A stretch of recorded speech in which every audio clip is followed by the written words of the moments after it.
তাকে অল্প কাছে ডাকছি আর আগলে আগলে রাখছি, সেই তাকে ছুটে যাচ্ছি আবার। তাকে ছোবো ছোবো ভাবছি আর ছুঁয়ে পালাচ্ছি।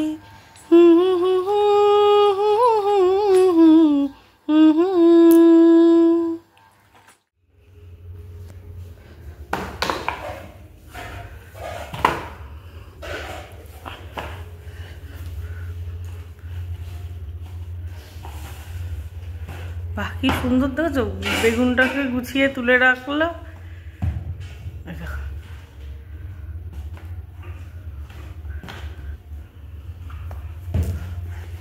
আমাকে দেখলো নিচে বসে আছি, আর কোলে উঠে বসলো।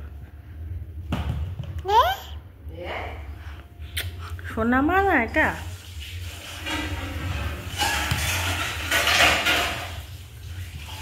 দাদা কি সুন্দর গুছিয়ে রাখছে বেগুনগুলো, দেখেছিস সোনা বাবা?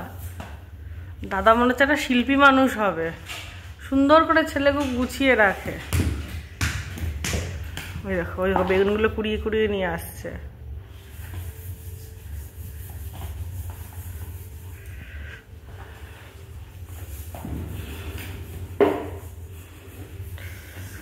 এবার সুন্দর করে সাজিয়ে রাখো তো বেগুনটাকে।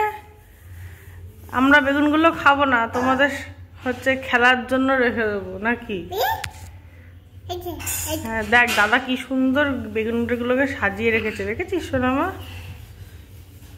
হ্যাঁ ওই দেখো, ও আবার ছুঁড়ে ফেলে দিল।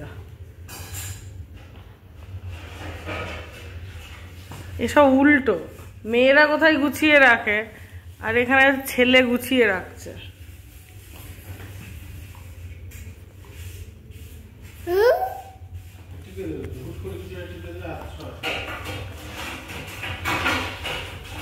দেখ দাদা কি সুন্দর বেগুনটা, ওই দেখো। ও বাবা আবার সরিয়ে রাখছো কেন?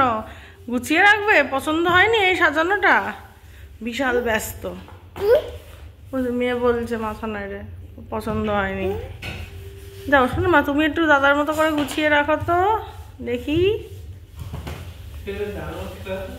হ্যাঁ মেয়ে ছেলে এরকমই করে, জিনিসপত্র অগোছালো নামাবে আবার সুন্দর করে সাজিয়ে রাখবে।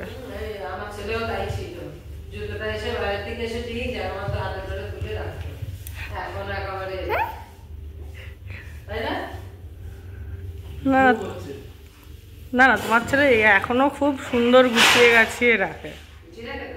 হ্যাঁ হ্যাঁ, না না খুব সুন্দর, ভালো ছেলে তোমার, খুব সংসারী ছেলে।